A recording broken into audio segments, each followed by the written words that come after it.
চিকিৎসার গাফিলতির কারণে প্রসূতির মৃত্যু ঘিরে উত্তেজনা এক বেসরকারি নার্সিংহোমে। শনিবার সকালে ঘটনাটি ঘটেছে উত্তর দিনাজপুর জেলার ইসলামপুর থানার রামগঞ্জ এলাকায়। মৃত এই প্রসূতির নাম জ্যোৎস্না খাতুন, বয়স 25, বাড়ি চোপড়ার লক্ষ্মীপুর এলাকায়। পরিবার সূত্রে জানা গিয়েছে, শুক্রবার বিকেলে প্রসব যন্ত্রণায় ওই প্রসূতিকে রামগঞ্জের এক বেসরকারি নার্সিংহোমে ভর্তি করা হয়। সন্ধ্যায় সিজার করার পর প্রসূতির শারীরিক অবস্থার অবনতি হয়। গভীর রাতে ওই প্রসূতিকে শিলিগুড়ি মেডিকেলে রেফার করে নার্সিংহোমের চিকিৎসকরা।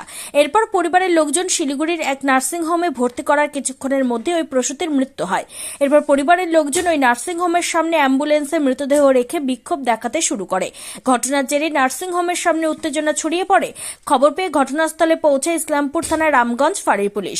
তবে এই বিষয়ে রামগঞ্জ 1 নম্বর গ্রাম পঞ্চায়েতের এক সদস্য প্রতিনিধি জানান, এটা আমাদের রামগঞ্জের দুর্ভাগ্য বিষয়।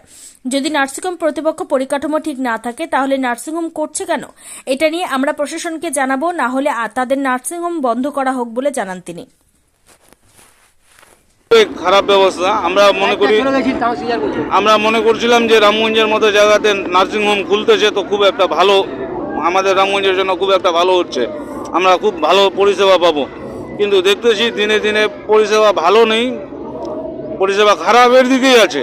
কোনো ভালো ডাক্তারের ব্যবস্থা না করে এরা নার্সিংহোম খুলে বসে আছে, যেটা খুবই খারাপ ব্যাপার। এটা আমরা প্রশাসনের নজরে দেওয়ার চেষ্টা করব। আমরা যতদূর বাড়ি দেখতেছি প্রশাসনের নজরে হয়তো যাদের পেশেন্ট পার্টি তারা যদি কিছু ব্যবস্থা নিতে চায় তাহলেই তারা করতে পারবে, কিন্তু বাইরে থেকে তো হুট করে কেউ এসে করতে পারে না। তো যদি ওরা চায় তাহলেই হবে। আর এইভাবে যে হচ্ছে, আমরা প্রথমে তো বললাম যে আমরা চাই যে ভালো হোক, রামগঞ্জে ভালো আরও নার্সিংহোম খুলুক, আরও উন্নত হোক, কিন্তু ভালো ডাক্তার দিয়ে হোক, এটা চাই। কিন্তু ডাক্তার না করে কোনো আংফাং ডাক্তার দিয়ে, বিনা লাইসেন্সওয়ালা ডাক্তার দিয়ে বা বিনা ট্রেনিং প্রাপ্ত ডাক্তার এই সিজারের মতো একটা বড় অপারেশনে যায়, যেটা রোগীর পক্ষে ক্ষতি হয়ে পড়ে, আর যেটা কখনোই কাম্য না।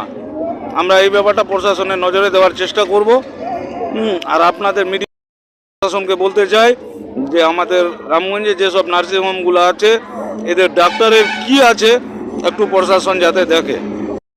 এটা আমি বলতে চাইবো যে আমাদেরও সচেতন হওয়ার প্রয়োজন আছে, জনসাধারণের সচেতন হওয়ার প্রয়োজন আছে, কারণ সচেতন না হলে এরকম দুর্ঘটনা ঘটে থাকে, তখন আমাদেরই ক্ষতি হয়।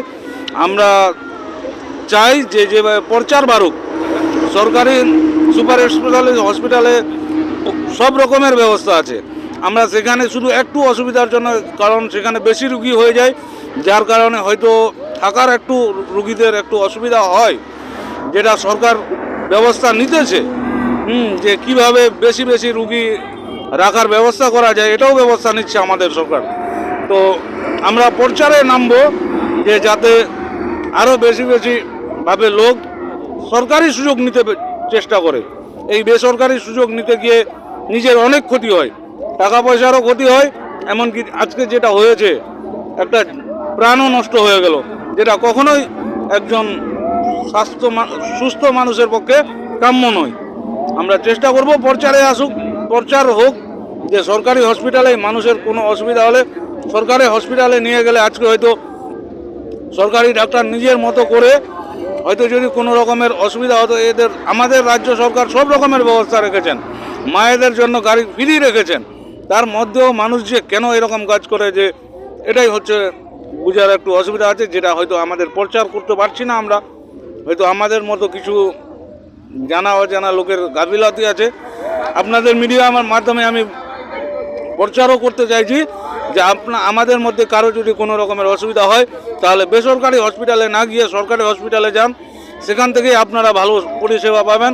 আমাদের রাজ্য সরকার এখন স্বাস্থ্য এবং শিক্ষার দিকে অনেক নজর দিয়েছেন, যার কারণে আমি জনসাধারণের কাছে বলতে চাইব যে আপনারা পরিষেবা নেওয়ার জন্য সরকারি হসপিটালেই যান, সরকারি ব্যবস্থা খুব ভালো আছে। আমার নাম আব্দুল মুক্তালিম, দোলগঞ্জ বুথের মেম্বারের প্রতিনিধি হিসাবে। আমি এখন আসলাম যে এই हॉस्पिटल जो खुला होइसे, हम हिंदी से बोलेंगे कि बांग्ला से? ये हॉस्पिटल जो खुल रहा है, ये हॉस्पिटल क्या आदमी को मारने के लिए खुल रहा है? ये कौन सा हॉस्पिटल है ये डॉक्टर को अगर ऑपरेशन करने नहीं आता है तो ये खोल के क्यों रखा है? ये हॉस्पिटल हमेशा के लिए बंद होना चाहिए। ये हॉस्पिटल हमेशा के लिए बंद होना चाहिए। ये मुख्तार आलम जो है हकीम का लड़का, इसको ये क्यों सिसर कर रहा है? किस लिए कर रहा है? वो डॉक्टरी पास किया है डॉक्टरी पास किया है, क्यों खोल के रखा है? ये बंद होना चाहिए हमेशा के लिए। और प्रशासन डॉक्टर नहीं है वो, ये मुख्तार आलम किया है। ये बार बार यहाँ लेडीज मर रहा है, किस लिए भर्ती कर रहा है यहाँ पे? क्या ऐसा घटना? हाँ घटा है। अभी क्या मांग है आप लोग? हाँ इसको हमको इसको प्रशासन को इंसाफ चाहिए, इंसाफ होना चाहिए। प्रशासन से क्या? हाँ इंसाफ होना चाहिए, इंसाफ होना चाहिए। ये बार बार मृत्यु हो रहा है यहाँ पे, इंसाफ होना चाहिए। क्या नाम है आपका? बस मेरा नाम आसिरन है, तो मेरा भाभी है। ছটা 4টা সাড়ে 4টার সময় পেশেন্টটা নিয়ে আসছিলাম, নিয়ে আসার পরে ভর্তি করলাম। ভর্তি করার পরে 6টা সাড়ে 6টার দিকে সিজার হয়ে গেছে। সিজার হয়ে যাওয়ার পরে 8টা সাড়ে 8টার সময় আবার ভিতরে নিয়ে গেছে। আমি মুক্তারকে জিজ্ঞাসা করতেছি আমার পেশেন্ট কীরকম আছে, কমসে কম 3-3.5 ঘন্টা ধরে ওকে জিজ্ঞাসা করতেছি। ও বলছে পেশেন্ট ঠিক আছে, শুধু গ্যাসের প্রবলেম। লাস্টে আমাকে 1টার সময় বললো মেডিকেল নিয়ে যেতে হবে। হ্যাঁ রাত্রে 1টার সময় বলছে আমাকে মেডিকেল নিয়ে যেতে হবে। ওখানে নিয়ে গেছি, 10 মিনিটও থাকেনি, তারপরে ডেট করে গেছে। এখন কি চান আপনি? এখন কি চাবো? শাস্তি চাবো ওর, যে এরকম করে যে পেশেন্টগুলো কোথায় অ্যাডমিট করছিলেন?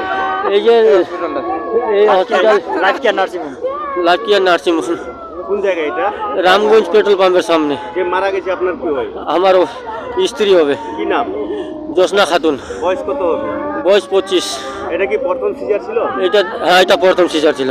হ্যাঁ দ্বিতীয় বাচ্চা ছিল, প্রথম সিজার ছিল, আগেরটা নর্মাল ছিল। কখন ভর্তি করছিলেন? ভর্তি করেছিলাম 4টা সাড়ে 4টার দিকে। গতকাল শুক্রবার? কালকে শুক্রবার। হ্যাঁ শুক্রবার। মারা গেছে কটার সময়? মারা গেছে ওই তো 1টার সময় নিয়ে গেছি, ওখানে কমসে কম 2টা হবে। 1:30 পৌনে 2টা এরকমই হবে। কোথায় নিয়ে গেছিলেন? এটা নিয়ে গেছিলাম যে মেডিকেলটার তো নাম মনে নেই, দার্জিলিং একটু আগে। কোথায় নিয়ে গেছিলেন? ফোর্ট হিল হসপিটালে। Fort Hill. আপনার নাম কি? আমার নাম আবুল আজাদ, বাড়ি কোথায়? লক্ষ্মীপুর।